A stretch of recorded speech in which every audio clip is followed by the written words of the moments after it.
Listo. Entonces, ya podemos comenzar, ya debe haber gentecita. Sí. Bueno, vamos a dar inicio el día de hoy al conversatorio Conductismo Molar, más allá de Skinner. Quiero darles la bienvenida justamente al público que nos está viendo. El día de hoy vamos a hablar justamente de un tema que es de vital importancia, ¿no? Que a veces desafortunadamente es desconocido por muchas personas, pero que tiene en la actualidad una gran presencia pues en la investigación. El día de hoy tenemos, pues en el conversatorio, pues justamente a una persona, a un doctor bastante importante en el análisis de la conducta, el doctor Clavijo, que nos va a estar acompañando y compartiendo justamente a partir de sus conocimientos y a partir de lo que ha investigado y justamente de su formación sobre qué es el conductismo molar, aunado que también vamos a tener la presencia del maestro Diego Ávila Rosso, ¿no?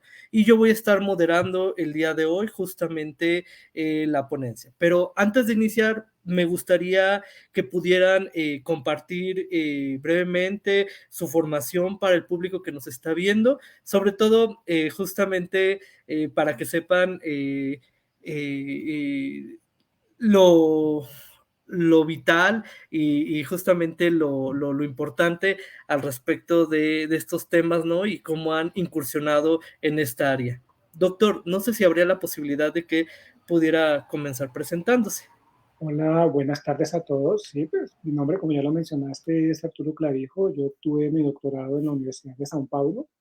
Tengo una maestría en análisis del comportamiento por la Universidad Nacional y una especialización en psicología del consumidor por la Conrad Lorenz. Y básicamente me he desempeñado toda la vida desde que me gradué de mi pregrado de psicología, que fue en la Universidad Nacional, como profesor. Actualmente soy profesor en la Universidad Nacional de Colombia. Básicamente eso. Muchísimas gracias, doctor. Le agradezco mucho su presentación. Como podrán ver, tenemos a un investigador bastante importante en el área, ¿no? Y le agradecemos justamente que esté el día de hoy. Maestro, por favor, ¿podría presentarse? Listo, gracias Alejandro. Bueno, pues como ya la mayoría me conoce también, mi nombre es Diego Ávila Rosso, soy magíster en psicología de la Universidad Nacional, con énfasis en elección y decisión. El profe Arturo fue mi tutor de maestría y sigue siendo mi tutor hasta la fecha, de una u otra manera. Y pues me dedico también no solo a la parte investigativa, sino también soy psicólogo clínico en la parte independiente de una u otra manera. Y como ustedes saben, pues enseño parte del curso de conductismo molar acá en CIAC. Entonces eso como principalmente, como por resumir. Muchísimas gracias, maestro. Le agradezco mucho su presentación y sobre todo que, como podrán ver, vamos a estar hablando pues principalmente con grandes expertos sobre este tema. Me permito presentarme de manera muy breve. Yo soy Alejandro Posadas, yo soy psicólogo por la Universidad Nacional Autónoma de México, tanto de licenciatura como de maestría, y mi especialidad es en medicina conductual y en métodos específicamente en investigación. Voy a estar moderando y pues para no perder más tiempo, ¿les parece si comenzamos con este conversatorio? Ya hay personas que están mandando sus saludos de diferentes lugares, ¿no? Esperemos que este conversatorio sea bastante fructífero para las personas que nos están viendo. Vamos a empezar con una pregunta que es vital, ¿no? Y que es importante porque a veces, incluso dependiendo del autor, e incluso dependiendo históricamente del momento, ¿no? Puede cambiar la respuesta, pero me gustaría saber, ustedes como grandes investigadores y como especialistas en el tema, ¿qué podrían decir que es el conductismo molar o la perspectiva molar? Bueno, pues si quieres empiezo yo. Precisamente más temprano estaba en una reunión con mi semillero de investigación y estaba utilizando la siguiente analogía que también he empleado en presentaciones. Y es, pues la relación entre conductismo molar y molecular sería más o menos la misma que hay entre el bosque y los árboles. Cada árbol en un bosque vendría a ser una conducta en particular, mientras que el conjunto de árboles del bosque y los subconjuntos que hay dentro del mismo bosque hacen referencia más a lo molar. Hay que tener en cuenta que el bosque es más que la suma de árboles, es un biosistema, es algo mucho más grande. Como yo le he entendido, sobre todo en los argumentos que Racklin ha expuesto, Lo molar hace referencia a esa totalidad e incluso él emplea en varias ocasiones en sus textos el término gestalt para referirse al concepto. Lo molecular, en cambio, que también es muy importante y además es complementario, haría más referencia a cada unidad conductual para sintetizar.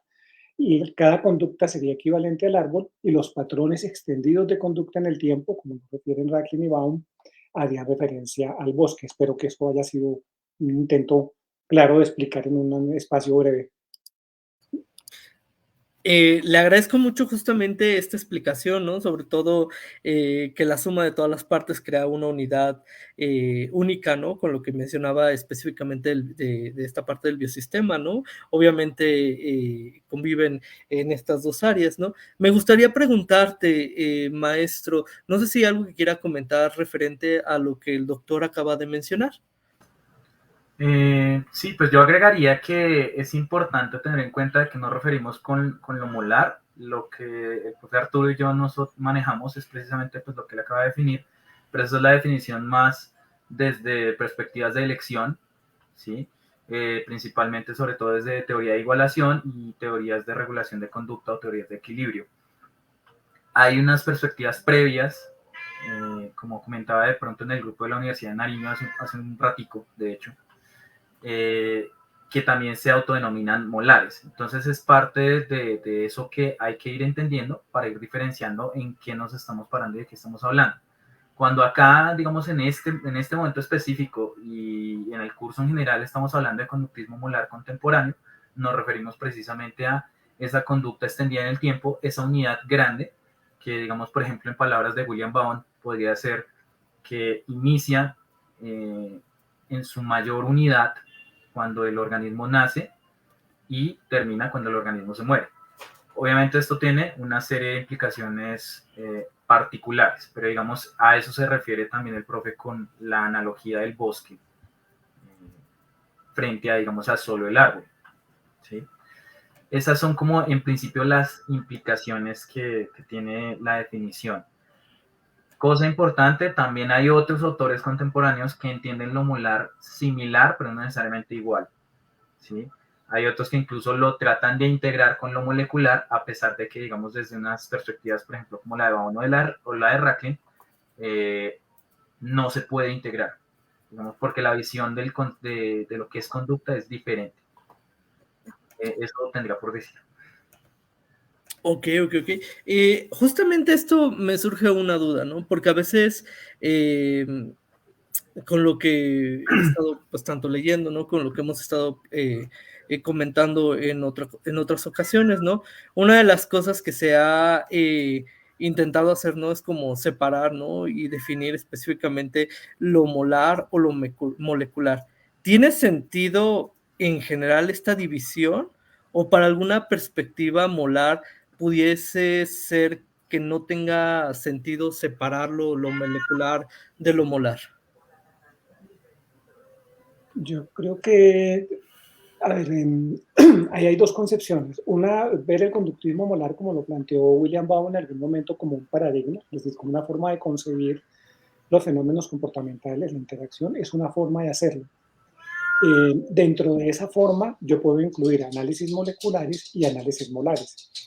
De manera similar, yo podría no aceptar ese paradigma y también hacer algo así como análisis moleculares y análisis molares. Son como dos niveles de lenguaje distintos. Okay. La perspectiva molar yo la veo como algo más abarcador, más grande. De nuevo, que hace referencias como a esos conceptos de Gestalt. Implica ver cualquier conducta, cualquier interacción o cualquier actividad en función de un contexto mayor que se extiende en el tiempo y que involucra siempre un montón de alternativas. Ahora, como comentaba, del nivel del análisis, el análisis molecular y el análisis molar no son necesariamente opuestos, sino que se complementan. Ok. Justamente lo que menciona el doctor es que se terminan complementando, bueno, y además da una explicación pues más amplia de esto que nos estaba mencionando. No sé, maestro, si hay algo que quiera comentar al respecto de este tema que acaba de mencionar el doctor. Sí, yo acuerdo con el profe Arturo en general. Ahí habría que aclarar también, digamos, que en las formas de definición actuales, está una división, por ejemplo, que hace Bound, pero que desafortunadamente, a mi manera de ver, es un poco ambigua en términos de la distinción de lo que es un evento discreto y lo que es un evento continuo, que es una de las cosas que hace la diferenciación entre la conducta de cómo la entiendo cuando, por ejemplo, utilizo la noción de la medición, la unidad de medida de Skinner en términos de tasa de frecuencia, versus cuando yo empiezo ya a utilizar, por ejemplo, una medida más continua, como podría ser la inversión temporal o la distribución temporal, la duración de una manera más específica. Entonces eso cambia también la perspectiva, puede llegar a darse, digamos, esas distinciones que dice el profe Arturo. Yo a veces puedo entender de que hay análisis moleculares, hay análisis molares. Herstein, por ejemplo, hablaba un poco de eso. Y también de una u otra manera hay otras perspectivas como la de William Bound, donde yo hablo de multiescalas, que es una forma más amplia, por así decirlo, más molar, guiño, guiño, donde yo entiendo que si yo lo que yo previamente entendía como un evento discreto, puedo entenderlo más bien como una escala de tiempo muchísimo más pequeña.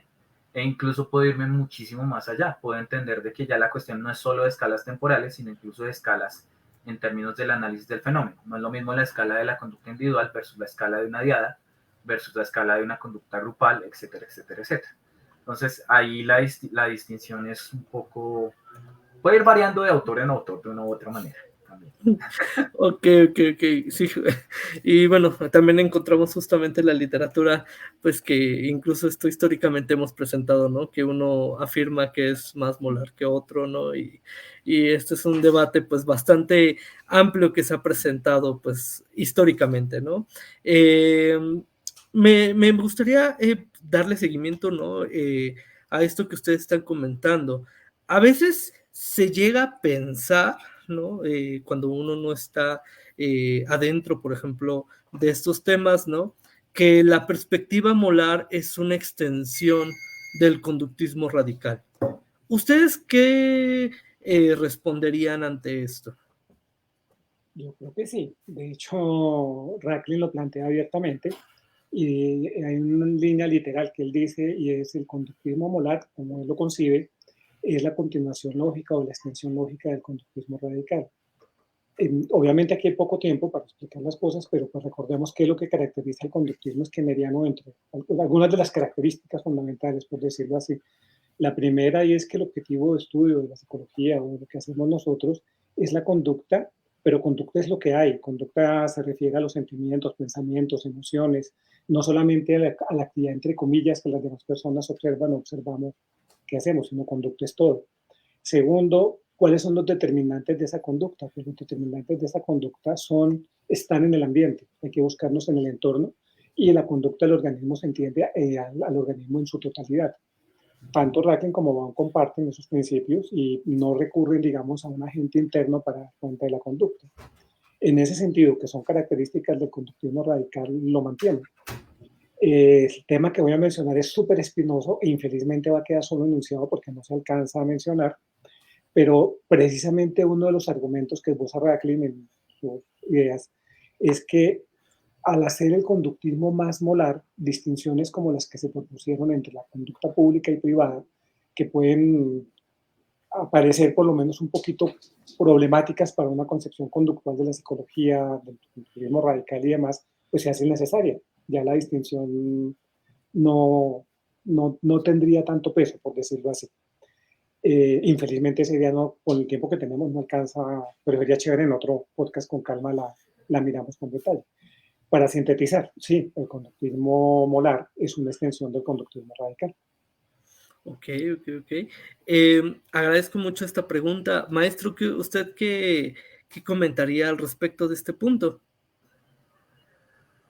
Bueno, ya tengo mi debate interno propiamente, porque por un lado yo estaría de acuerdo con lo que dice el profe Arturo, puede considerarse una extensión del conductismo radical, pero por otro lado yo también podría considerar de que realmente toma algunos conceptos que evidentemente son inevitables, ¿cierto?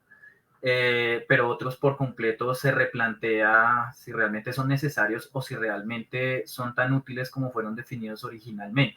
Y en ese sentido, yo no sé hasta qué punto realmente es una extensión y más bien si no termina más bien siendo como algo nuevo, ¿sí? Que parte, digamos, de eso previo hasta cierto punto. Por ejemplo, la noción de reforzamiento no es la misma en las teorías molares que en la teoría skinneriana, por ejemplo. En ese sentido, cambia totalmente el asunto, cambia totalmente la concepción, por ejemplo, de la relación entre la conducta y el consecuente, que en conductismo radical es netamente por contigüidad. Si quieren chismear, pues métanse a leer el artículo de superstición de Skinner. Y ya cuando me meto ya a hablar de distintas teorías molares, que hay hartas, la noción de contigüidad de pronto no tiene ese mismo peso o incluso en algunos casos es bastante criticada. ¿Sí? Caso de la teoría del equilibrio molar, caso de la teoría, por ejemplo, de la multiescala de William Bowen. Entonces, ahí tengo mis dudas en ese sentido, pero de una u otra manera sí implica un avance, a mi modo de ver, dentro del conductismo y dentro del análisis de la conducta. Un avance necesario, además. No sé si puedo opinar ahí un momentico. Cuando mencionaba la palabra extensión, como venimos interpretando lo de Racklin, es más o menos como la evolución lógica.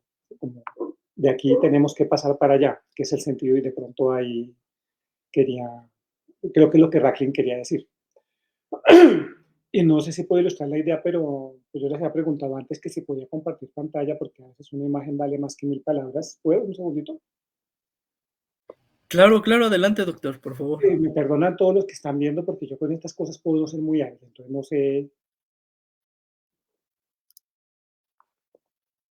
no sé exactamente cómo se hace.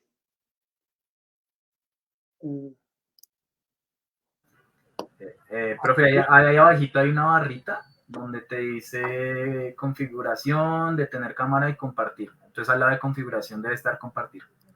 Creo que no se puede porque si lo hago, la embarré. ¿Me están viendo? No, profe. El problema es que el computador se fue a configuración. ¿Cómo hacemos? Y aquí no hay forma de pintar ni nada, ¿cierto? No, profe, eso sí no. No Bueno, tiene entonces eso un estrellado. muy buen uso de su imaginación. Lo que yo tengo pintado aquí a mi lado, porque tengo un llama abierto, pero no se los puedo compartir porque el computador me pide autorización, es un igual, al frente del igual una raya, encima de la raya una A que representa cantidad y debajo 1 más B que representa 1 para la demora. Para quienes estamos familiarizados, esa es la ecuación del discounting, de descuento temporal. Según Racklin, en el libro este de Judgment, Choice and Decision, cuando tengo que escoger entre dos alternativas, voy a quedarme con aquella. Si tienen la misma demora, que tengan la mayor cantidad. Si tienen la misma cantidad, la que tenga la menor demora. Creo que hasta ahí todos estamos de acuerdo. Si recuerdan la ecuación, que de nuevo lástima, pues la puedo pintar aquí a mano, qué bruto. A veces uno no utiliza.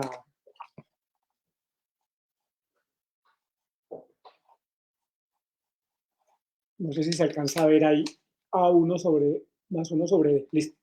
Bueno, según Racklin, cuando yo aplico la ecuación así, estoy haciendo un análisis molecular de la situación porque estoy examinando en cada momento, momento, cómo se da la elección. Entonces, coloco la ratica en la caja y la coloco en varios ensayos. Y en cada uno de los ensayos, la ratica tiene estas dos opciones que puedo ir manipulando una de las variables. Pero cuando yo le agrego aquí una K, entonces le agregué aquí una K de las tantas K que nos gusta, si ven que a este lado le multipliqué por una K, pero esta K en particular va a representar el agregado de esas discusiones o la tasa de lo que la ratica o la persona ha ido obteniendo como resultado de muchos conjuntos de elecciones. Al agregar eso, la convertí en un análisis modal porque estoy teniendo en cuenta, por decirlo así, la evolución de la conducta. Esa es una de las maneras, como por ejemplo el mismo Racklin ejemplifica las distinciones entre los dos tipos de análisis. El análisis molecular se refiere al análisis componente a componente y momento a momento. El análisis molar, al menos como creo que lo plantea, tiene en cuenta la extensión de la conducta en el tiempo, lo que ha pasado antes, lo que ha pasado después y la manera como la conducta se va moviendo en la variable temporal. No sé si confundí más o aclaré más, pero pues la intención era buena. Buena gente. No, probablemente aclaró muchísimo más, ¿no? En esto que estábamos comentando, ¿no?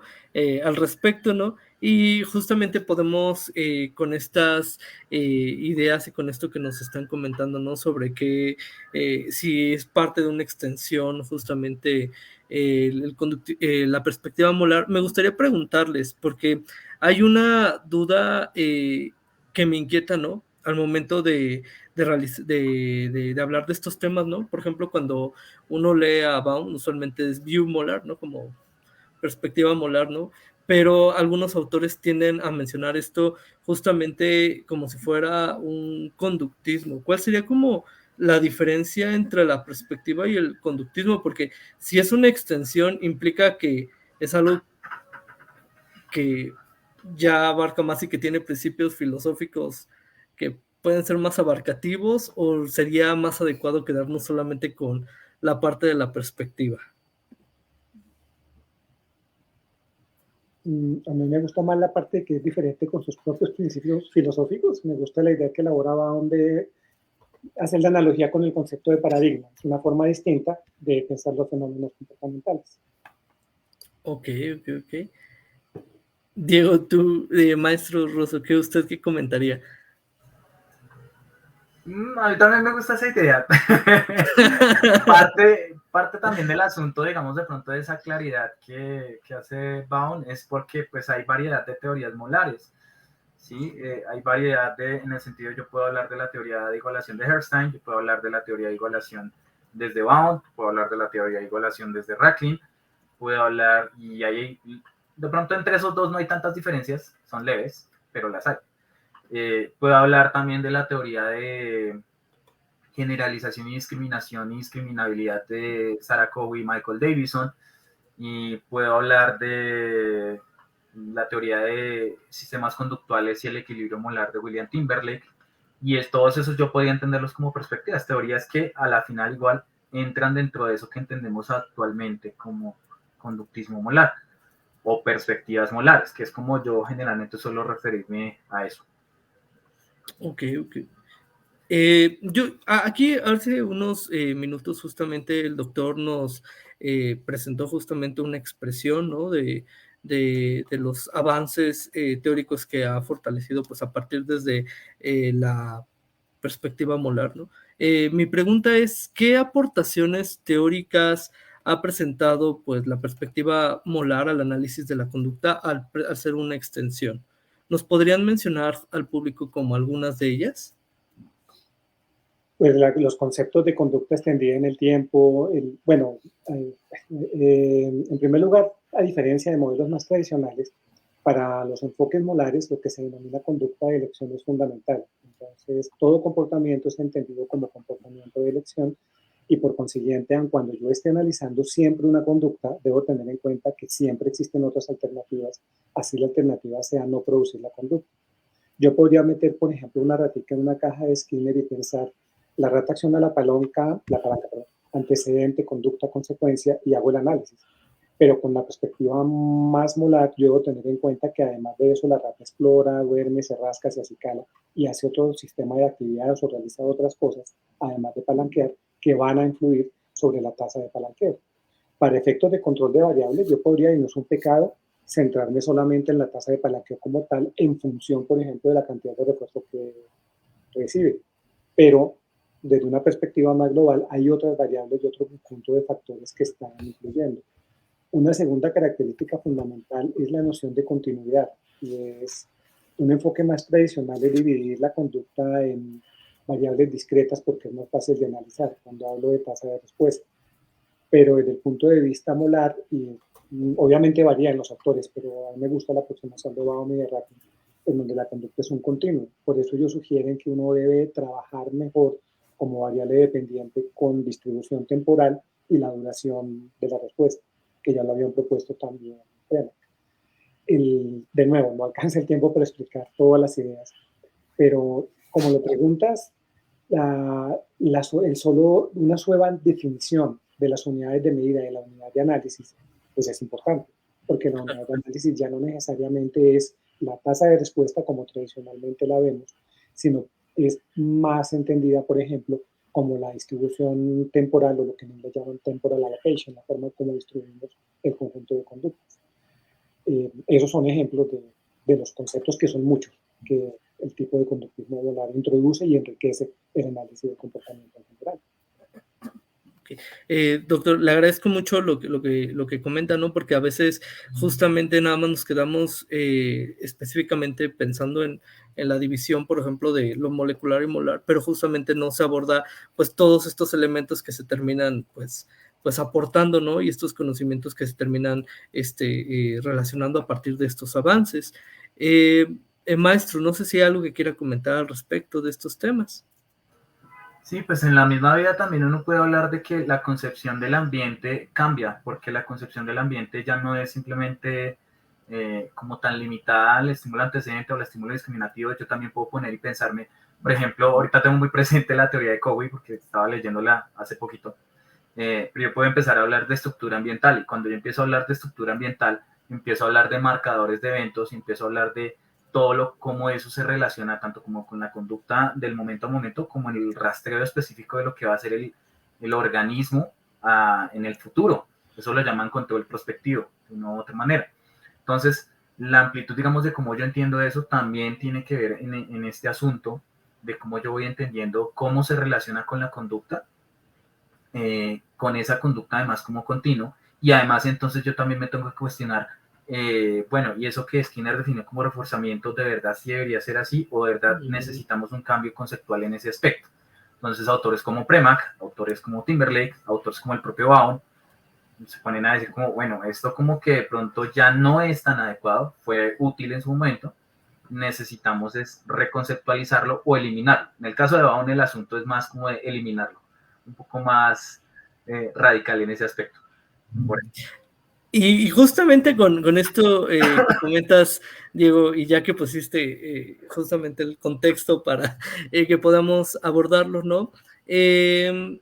Se habla justamente de este concepto de inducción, ¿no? Justamente pues, diferencia a lo que es reforzamiento. No sé si nos pudieras platicar específicamente, Baum, por qué menciona esto y por qué es importante retomarlo. Bueno, no sé si el profe quiera o yo... Perdón, doctor, no sé si usted quiera... Pues podemos ir hablando cada uno de los dos, pues el concepto de inducción es una forma diferente, entiendo yo, desde la perspectiva de Baum, de explicar o de dar cuenta de lo que tradicionalmente se denomina reforzamiento. El reforzamiento, como lo mencionaba Diego, en su principio tenía la relación como de stamp in, como yo hago algo y como consecuencia la conducta se va fortaleciendo. Y la consecuencia o lo que viene después tiene un papel fundamental en la explicación. En lo que yo le entendía a Baum, cuando tomó el concepto de inducción, él hace referencia a un intento por explicar en ese tiempo de dónde surge la primera operante. Pero yo metí con la ratica de Skinner y la ratica va y presiona por primera vez la palanca, pero yo nunca la he reforzado por presionar la palanca. Entonces, teóricamente, ¿qué explica por qué la ratica presiona la palanca? Y cuando se propuso el concepto de inducción, pues la respuesta es esa. La rata presiona la palanca porque antes de que haya habido algún refuerzo o cualquier cosa, la palanca induce la respuesta de presionar. De manera análoga, si uno está aquí, por ejemplo, en Bogotá, porque entiendo que hay personas que no están, yo no manejo muy bien estas técnicas, entonces me disculpo con los que están viendo, pero, por ejemplo, asumo que si no conocen Bogotá, en Bogotá hay muchas palomas. Pues yo coloco una pelotica de cualquier cosa redondita, pues la paloma va a ir a picotear porque por su biología, sus características, la paloma, la estímulo induce la respuesta de picotear. En el caso de los seres humanos, por ejemplo, nosotros tendemos a observar los gestos y las características corporales de otras personas. Pues si va pasando gente por la calle, pues uno mira, porque el comportamiento y las características fisiológicas de las otras personas inducen el comportamiento de observar. Yo podría pensar de la siguiente manera. Vamos a suponer que en la Universidad Nacional, que es donde yo trabajo, puede ser que aquí donde yo vivo, dentro de la Universidad Nacional hay una plaza que es el equivalente a la Plaza de Bolívar, pero en chiquito, que la llaman la Plaza del Che. Entonces no es exactamente Bolívar, pero es algo diferente. Y de pronto un muchacho va y observa y ve a una persona que le gusta mucho, que le atrae. Pues el muchacho podría seguir yendo a la plaza, no porque haya habido refuerzo en su conducta, sino porque el estímulo induce la conducta de él. La muchacha puede no haberle parado bolas, ni cinco, nada de nada, nunca hubo refuerzo. Pero el argumento de Baum es, las palomas van donde hay maíz, pues porque hay maíz. Van al sitio porque la estimulación induce la conducta. En términos generales, yo tengo la impresión, obviamente eso es discutible y hay que revisarlo y da la evolución del concepto en el futuro, pero aparentemente el concepto de Baum explica más fenómenos que lo que explicaría la teoría normal o tradicional de refuerzo. Por ejemplo, entre eso es lo que se llama conducta inducida por el programa. Yo coloco una ratica en la caja de Skinner y la pongo en un programa donde hay descargas eléctricas, por ejemplo, donde bebe agua. Y la ratica sí bebe el agua, pues no solamente bebe el agua, cacharrea el bebedero, hace otro montón de conductas que no están directas, nunca fueron reforzadas, sino que con el programa las indujo. Pues obviamente así nomás intuitivamente me parece que el concepto de inducción aporta, porque claro, ¿por qué lo está haciendo? Pues porque el estímulo está induciendo el comportamiento de la rata. Obviamente toca ver cómo evoluciona y cuál es el peso que el concepto va a tener después. Creo que nos toca pararle más bolas a todos.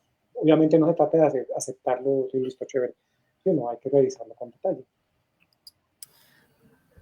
Hay que hacer justamente la replicación, ¿no?, de este fenómeno en múltiples contextos, ¿no? Y justamente para poder, pues sí, teóricamente, ontológicamente, ¿no? Y también a partir de la experimentación, ¿no? Es algo replicable y justamente puede sustituir a este fenómeno de reforzamiento posteriormente, ¿no? Pero pues probablemente eso lo veamos como en 10 años, 20 años, ¿no?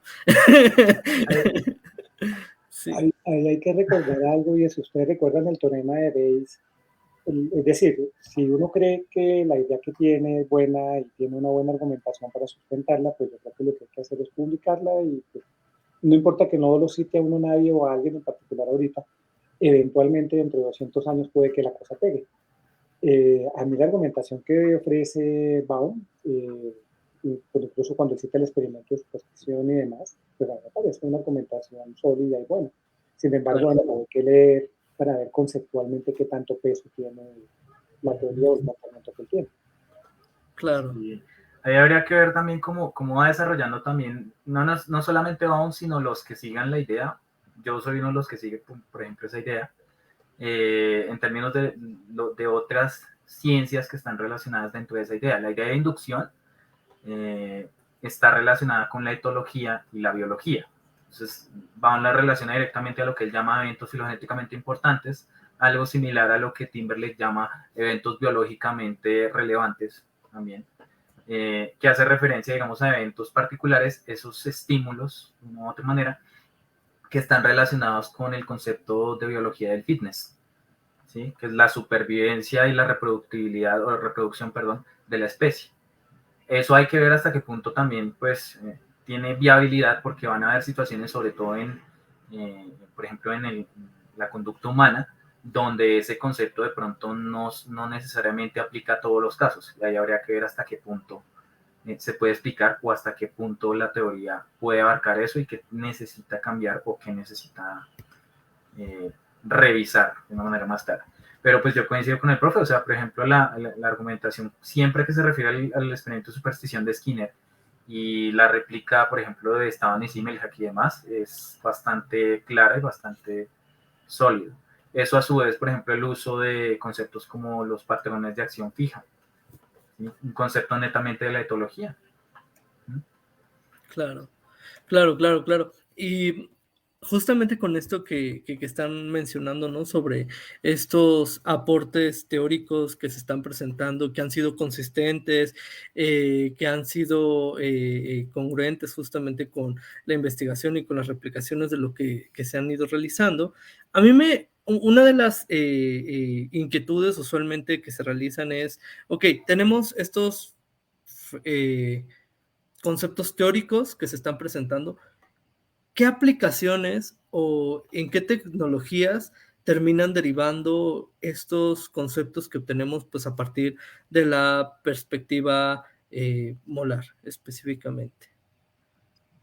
A mí esa pregunta me parece buenísima, es una pregunta cuya respuesta también me parece complicadísima, al igual que en las otras preguntas se podría requerir varios eventos y discusiones de estas y sobre la que habrá que escribir mucho.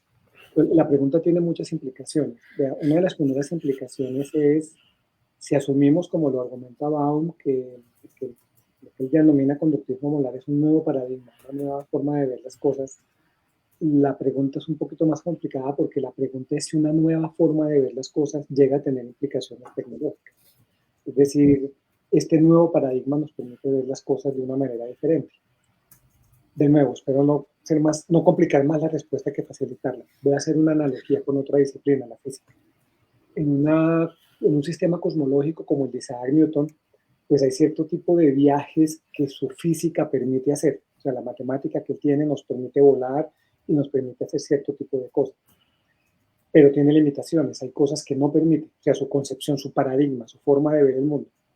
Si ustedes son fanáticos como yo de Star Trek, de Viaje a las Estrellas en español, ustedes recuerdan que en la nueva generación las naves espaciales tienen un warp, 2 warp, 9 warp, 8 warp, y el warp es un concepto físico real, pero ese concepto físico real implica la posibilidad de una especie de acolchamiento del espacio-tiempo. Lo que permite que la nave viaje a velocidad warp es que el espacio-tiempo se curva y se dilata y se contrae. Es largo de explicar aquí. ¿A dónde voy con la respuesta? Pues que la velocidad warp, que conceptualmente es posible, es un concepto teórico viable, no sería posible en el paradigma de Newton. Haciendo la analogía ya menos rebuscada con el conductismo molar y con el conductismo tradicional, pues podríamos suponer que eventualmente un conductismo molar permite pensar un tipo de tecnología distinta. En el área que yo me muevo y que me interesa más, que tiene que ver con autocontrol, yo creo verlo claro. Por ejemplo, yo puedo ver el autocontrol en términos moleculares de yo refuerzo la conducta, refuerzo aquella, o incluso con la ecuación que les presenté ahorita. Y entonces yo digo, claro, cada vez que una persona está eligiendo entre determinadas cantidades divididas o disminuidas por la demora de acceder a ellas. Desde una perspectiva más molar, yo puedo hacer un análisis más grande en donde yo puedo estar comparando un patrón de conducta con otro. Y yo sí creo que eventualmente de ahí surgirán unas tecnologías que permitirán aplicarlas, por ejemplo, la modificación de adicciones para el teléfono. Ahora eso está en pañales, ultra pañales. Tengo que esperar para ver cómo se van dando. Por otro lado, pues chévere, porque tenemos harto por lo menos para especular, trabajar, intentar publicar alguna idea a ver si no funciona. Y de hecho, justamente ahorita que mencionaba esto, doctor, justamente de fenómenos o tecnologías que quizás se podrían haber elaborado con anterioridad, nos da una nueva perspectiva de cómo abordarlo, ¿no? Y quizás tomarlo, no diría como de mejor forma, ¿no? Pero dar una explicación más quizás viable con esto que está presentando. Recuerdo mucho el día de ayer que hablábamos, por ejemplo, de algunos explicaciones, ¿no? Algunos modelos, ¿no? Me voy más como a la parte quizás clínica, ¿no? Como modelos, por ejemplo, como de activación conductual, que quizás son beneficiados más, ¿no? La explicación de por qué termina funcionando cierto tipo de intervenciones, por ejemplo, en la activación conductual, ¿no? Desde una perspectiva molar, ¿no? Que quizás ahorita pueden decir, oye, pero ¿cómo? Si es el modelo de Lewinson o tal modelo el que es más influyente, ¿no? Quizás lo que nos estamos percatando es que bajo esta perspectiva podría ser más congruente, no sé si sea la palabra más adecuada, ¿no? Perdón si no es la palabra más adecuada, pero justamente poderlo llevar. Y justamente hay algunas cosas que puedan estar poco a poco en pañales, ¿no? Pero también he escuchado que hay aplicaciones o tecnologías que actualmente pues han generado pues bastante evidencia pues a favor. No sé si maestro nos pudiera comentar algo respecto sobre este punto. Bueno, pues en términos de lo de Lewinson, te estás refiriendo a la activación conductual. Hay un artículo se me olvida el nombre de él. Bueno, es Bianchi y Amanda Muñoz, por ejemplo. ¿Sí? Por cierto, vamos a entrevistar a Amanda Muñoz, estén atentos, el lunes. Vamos a dar una entrevista ya publicada de ella. Pero bueno, volviendo al punto, hay un artículo de ellos dos donde ellos abordan un poco la relación, por ejemplo, de la activación conductual. En cierto apartado abordan la relación de la activación conductual con la ley de igualación. Y la ley de igualación, pues originalmente el modelo de Hertzstein. Desde mi perspectiva, con todo lo que implica la activación conductual, uno puede explicar e incluso desarrollar tecnológicamente mucho más de manera más amplia, más molar, si lo queremos ver de una manera más de esa manera, la activación conductual aplicando, digamos, ya los modelos más actuales, por ejemplo, de ley de igualación. Un modelo de ley generalizada de igualación podría ayudar muchísimo más a establecer un protocolo de intervención más adecuado en ese aspecto. Ese sería un ejemplo en términos de clínica. Por ejemplo, eso es específicamente la terapia de activación conductual. Discutiblemente también, esto yo se lo decía en un post a los de ASEF, a los colegas de ASEF, discutiblemente yo perfectamente todo lo que implica la activación conductual lo puedo explicar desde teoría de igualación, ¿sí?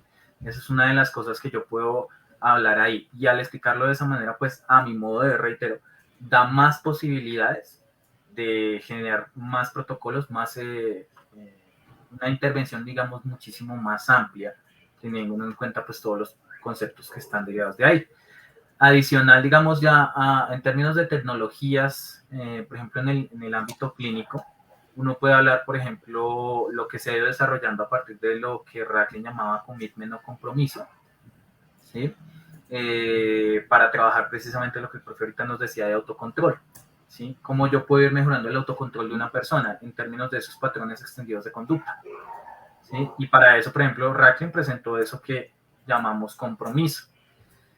¿Qué otra cosa? Hay también otra cosa que ahorita recuerdo, y es a partir de diversos desarrollos de test de modelos de descuento temporal, yo voy, digamos, midiendo las tolerancias a las demoras de las personas, y a partir de eso yo puedo establecer algunas intervenciones particulares relacionadas con eso. Una de esas, por ejemplo, creo que alguna vez ya la había mencionado en otro espacio de estos, era, ahora se me olvidó el nombre, las reducciones momentáneas, que tiene que ver con la tolerancia específica a la demora. Yo voy entendiendo, entonces, hasta qué punto puede un adicto, por ejemplo, tolerar la demora del acceso a esa sustancia, y puedo ir modificando de modo que cada vez lo tolere más y más y más, obviamente teniendo en cuenta todas las variables implicadas a nivel fisiológico y demás, ¿cierto? Como todo lo referente al síndrome de tolerancia-abstinencia.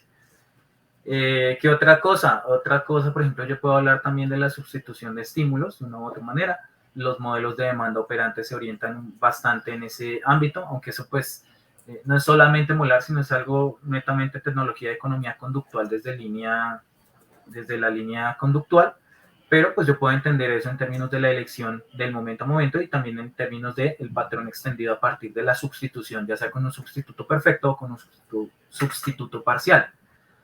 Hay algo con lo cual yo también trabajé cuando estaba haciendo la tesis de maestría acá con el profe, y es cuando tú, por ejemplo, trabajas con adictos a la nicotina.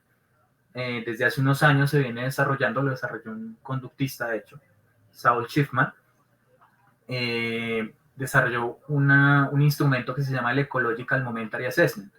Y el Ecological Momentary Assessment está diseñado específicamente para medir, por ejemplo, en qué momentos la persona está ejecutando la conducta de adicción, ¿sí? Cuántas cantidades de cigarrillo está consumiendo, en qué momento la está consumiendo. Hace poquito había unos artículos donde incluso ahora le están metiendo ya de que haga el registro también de los antecedentes, es decir, cuáles son los estímulos que ocurrieron previo a esa conducta de consumir cigarrillo. Y si yo además me meto en la noción de distribución temporal, pues a mí no solo me interesa la conducta de adicción al cigarrillo, me interesa también, como el profe lo decía hace un rato, qué otras cosas se está haciendo, y yo cómo puedo generar esa competición, como diría William Baum, de distribución temporal. Entonces, cómo puedo hacer que esas otras conductas aumenten en su duración, aumenten en su ocurrencia, mientras al mismo tiempo van disminuyendo, digamos, esa conducta de consumo. Esos son como algunos de los ejemplos que uno puede ver de tecnología relacionada, digamos, a este aspecto de lo molar. Ok. Preguntan, bueno, me gustaría justamente con esto que mencionas, ¿no? Hay algunas preguntas que realiza el público, ¿no? Relacionado justamente con esta parte de la tecnología, y creo que también va muy, muy de la mano con esto que estamos mencionando, ¿no? Mencionaba Fernando Fece, ¿no? Que siempre le ha dado como la curiosidad de si la FAP, ¿no? La psicoterapia funcional analítica utiliza este tipo de análisis molares, ¿no? que suena muy parecido. Al menos yo recuerdo que sí hay una investigadora que se ha dedicado en ello, pero no recuerdo muy bien específicamente el artículo. No sé si podrían complementar con esto que está mencionando.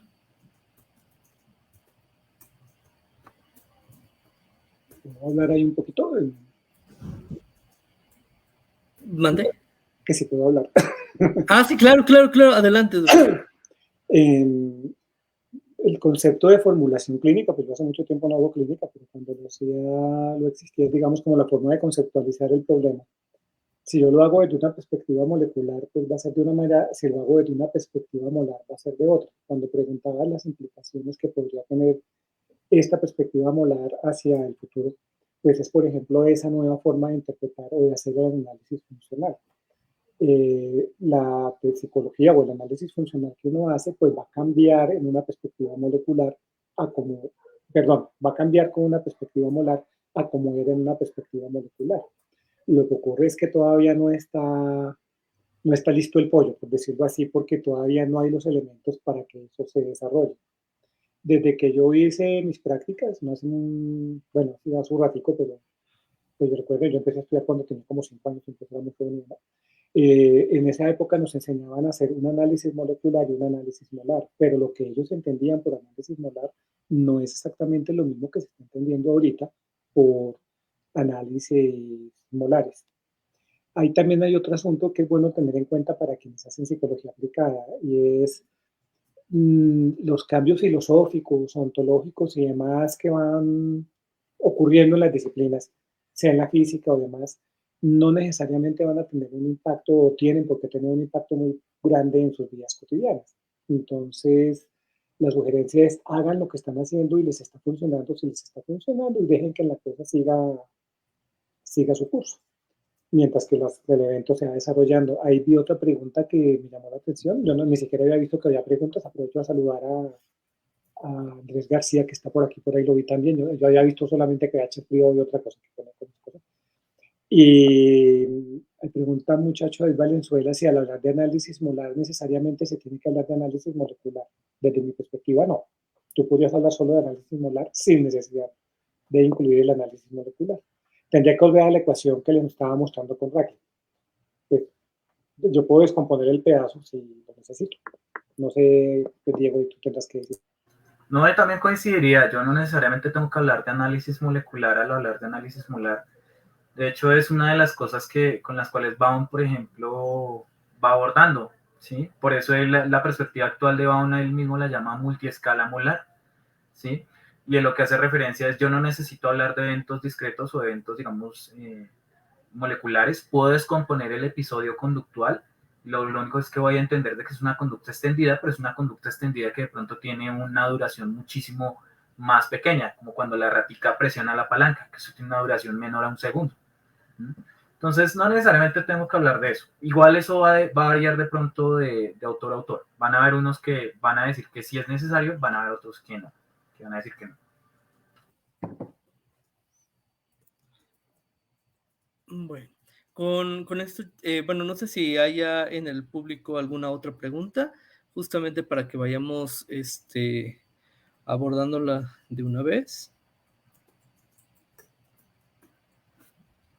Siéntanse en libertad de hacer pues las preguntas que ustedes consideran, así como ya lo han hecho David y Fernando. Y pues mientras tanto, pues voy respondiéndole un poco a Fernando Linares, que pregunta por lecturas básicas para integrar el conductismo molar. Específicamente de esto que estamos hablando, de pronto el artículo de William Baum de 2002, ya te doy el nombre, podría ser una buena opción. Ese es parte de lo que yo enseño en el curso, de hecho. From Molecular to Molar a Paradigm Shift in Behavior Analysis. Ese me parece bastante bueno. Otro que puede ir anexo a ese es el de 2004 de Molar and Molecular. Se me olvidó el nombre, pero ya les digo. Molar and Molecular Views of Choice. ¿Listo? Esos dos son buenos artículos, no son tan pesados. Eso sí implican ya conocer bastantes cositas, pero pues no son tan pesados. así como cuál otro, tendría que ponerme a pensar. A nivel de pronto clínico, hay un artículo precisamente de FAP, que es una perspectiva molar de FAP, que es de Oscar Córdoba, también fue estudiante de acá el profe Arturo. Ese también lo pueden leer para entender de pronto FAP desde una visión molar. ¿Listo? Dale, qué pena contigo. No, adelante. Justamente, maestro y doctor, justamente lo que mencionan. ¿Creen que en algún momento puedan enseñar esto en pregrado, no? Y la pregunta es, ¿dónde se podría formar uno como conductista molar? Bueno, son dos preguntas, pero... No, yo creo que por ahora eso depende más como de tu estudio. Bueno, habría que estudiar con BAU, algo así para tener una aproximación. Yo no sé si ustedes tuvieron la opción de ver una entrevista que hizo Carl Simon, la pronunciación es horrible, en la que ella habla con Raquel. Es un video que está disponible en internet. Y hay un momento en que le pregunta acerca sobre las implicaciones de su filosofía, de su forma de ver la psicología. Y la respuesta que da Raquel es, pues, él no se preocupa, o no lo muestra y que hay implicaciones grandes. Pero él dice, pues yo veo que los estudiantes realmente no les llama tanto la atención como la parte filosófica, la parte conceptual del asunto. Ellos recogen los datos, trabajamos en la introducción de la discusión, pero etcétera. Pero igual yo dejo ahí mi punto de vista planteado.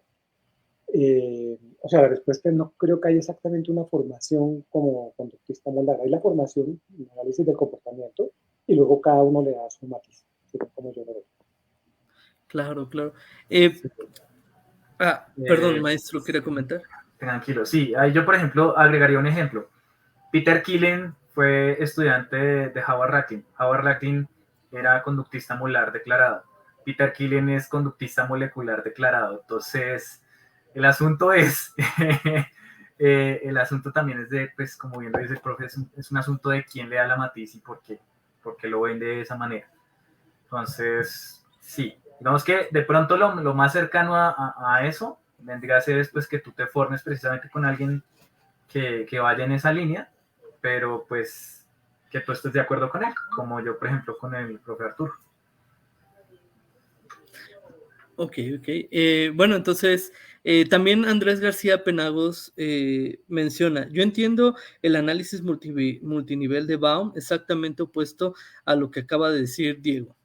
Tal y como yo lo entiendo, lo que significa es que los análisis moleculares son útiles e importantes, pero no suficientes. Bueno, en ese caso, pues habría que revisarlo, pero entonces lo que yo recuerdo, sobre todo el paper de 2018, el de Multiscale Molar View, en general sí va por esa idea, pero parte de lo que él también he visto que está tratando de hacer desde hace unos años es como abandonar incluso abandonar la división de lo molar y lo molecular. Incluso al principio de ese artículo estoy seguro que dice que la palabra molar le ha traído más problemas. Cuando uno hace el recorrido histórico, pues uno como que entiende sí como por qué de pronto hubo más problemas en términos de usar eso. Pero lo que yo le he entendido es que el asunto es más en términos de escalas temporales. Lo que originalmente llamábamos de pronto análisis moleculares vendría a ser una escala, ya no me recuerdo bien, pero me parece que le dice escala focal. Me disculpan si me equivoco, pero hasta donde recuerdo es más o menos una de las cosas escala local, perdón, si no estoy mal. Es una de las formas a las cuales se refiere a lo que originalmente sería un análisis molecular o una concepción molecular de la conducta. Eso que yo decía de que de pronto la duración es muchísimo más corta.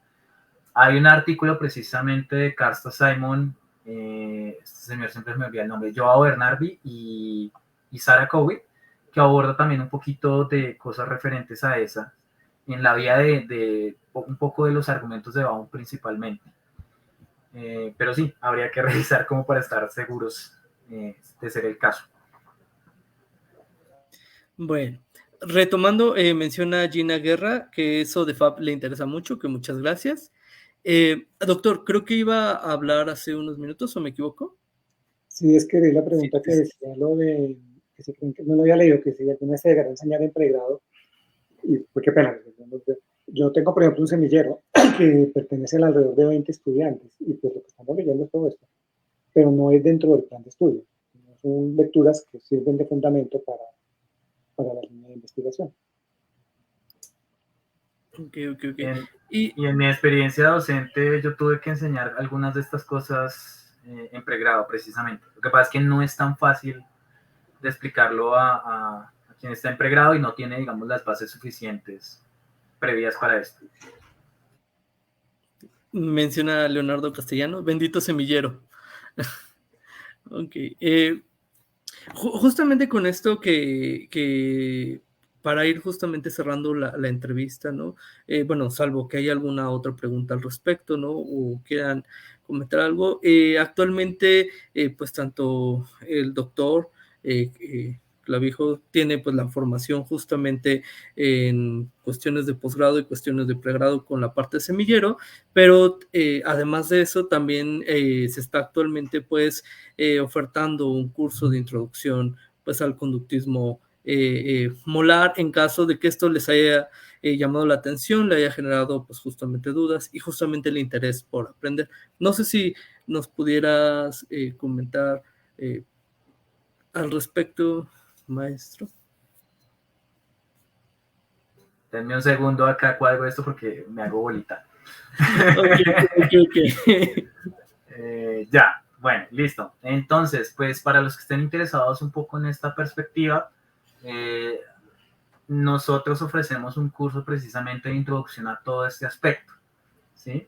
Ese curso está dividido en 3 niveles. Actualmente relanzamos el nivel 1 y acabamos de lanzar el nivel 2. Está centrado en tanto en las bases históricas y filosóficas como las primeras teorías molares, digamos, relacionadas con esto que llamamos conductismo molar contemporáneo. Esto es un término realmente que yo utilizo simplemente para diferenciar de las perspectivas molares tradicionales, la de Tolman y Hull, y pues todo lo que tiene que ver con bases en teorías de igualación y modelos de descuento, la teoría de Cowie, etcétera, etcétera. O sea, abordamos en general las bases de todo esto, lo más referente, digamos, tanto lo que influyó como lo que, digamos, ya está en desarrollo actualmente, que hay un par de cosas que están relacionadas con esto bastante interesantes.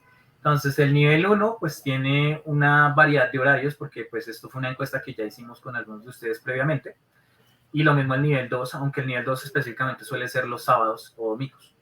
Entonces, pues inicia la última semana de marzo, el 27 de marzo inicia el nivel 1 y el nivel 2 inicia el 1 de abril. Esto pues en el caso de que estén interesados con la cuestión del conductismo molar contemporáneo, lo pueden ver, lo aprenderían conmigo directamente. Y también lanzamos otra vez el encuentro interactivo de estrategias antiprocrastinación y manejo del tiempo. Este encuentro interactivo está basado en técnicas tecnología desarrollada desde el conductismo molar, precisamente. Tiene que ver también con estos aspectos de distribución temporal y está abierto, este sí es abierto a todo el público, no solo para psicólogos. ¿Listo? Y por último, pues aprovechando ya, les queremos recordar que esto es el inicio de un ciclo de conferencias. Van a haber otras 3 conferencias con 3 doctoras analistas de la conducta. La primera es la doctora Varsovia Hernández, que nos va a hablar un poco de conducta alimentaria desde el análisis de la conducta, con su presentación Una mordida a la vez, avanzando en la investigación y la intervención de la selectividad alimentaria a través del análisis de la conducta. La doctora Gabriela López Tolza, que va a hablar preciso de algo que mencionó el profe Arturo hace un rato, que es conductas inducidas por programa. Va a hablar de reforzamiento, va a hablar de inducción y de otros misterios. Y por último, la doctora Natalie Llanes, que va a hablar de reglas de elección, preferencias y políticas públicas. ¿Listo? Entonces, pues le recomendamos también que no se vayan a perder estos ciclos. ¿Listo? Estas conferencias que van a ir ocurriendo. También vamos a lanzar, pues eventualmente, la entrevista que vamos a hacerle el lunes a la doctora Amanda Muñoz. ¿Listo? Entonces, pues, no siendo más, les decimos muchísimas gracias. Cualquier duda que ustedes tengan respecto a esos temas, respecto a los cursos, respecto a estos eventos, pueden escribirnos al inbox y los que ya nos escribieron, en un rato les vamos a responder muy acomodadamente. Entonces, pues no sé si quede alguna duda adicional al respecto. Un abrazo, estimado Andrés. Pues Bueno, pues creo que no siendo más, puedes cerrar, querido Alejandro. Claro, bueno, doctor, no sé si quiera comentar algo antes de No. finalizar. Les agradezco a todos, a ustedes, a Diego y demás por la invitación y a todos por haber participado. Muchas gracias. Seguiremos nos viendo por acá. Bueno, muchísimas gracias, al contrario, doctor. Sé que tiene una apretada agenda, ¿no? Y agradecemos mucho pues que pueda estar el día de hoy, ¿no? También maestro Rosso, Ávila Rosso, ¿no? Agradecemos mucho que pues, nos haya compartido estos temas que a veces, ¿no? Por falta de formación no sabemos, ¿no? Y podemos tener como algunos conocimientos que no necesariamente sean los adecuados, ¿no? O los más actuales, ¿no? Entonces, siempre este tipo de conversatorios nos permite ahondar más de lo que realmente son estos, lo que son las perspectivas molares, ¿no? Lo que implica, lo que no implica, ¿no? Y también pues ir aclarando y desmintiendo algunos mitos que pueden haber al respecto, ¿no? Entonces, muchísimas gracias por compartirnos su tiempo. También al público, muchas gracias. Estuvo bastante participativo, ¿no? Comentando, hubo gente ahí comentando al respecto, ¿no? Y cualquier duda, cualquier cosa, está la página, ¿no? Pueden preguntar, pueden acercarse, ¿no?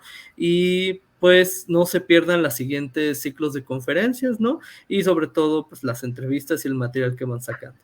Muchísimas gracias por estar el día de hoy y nos vemos próximamente. Listo, gracias. Bye bye.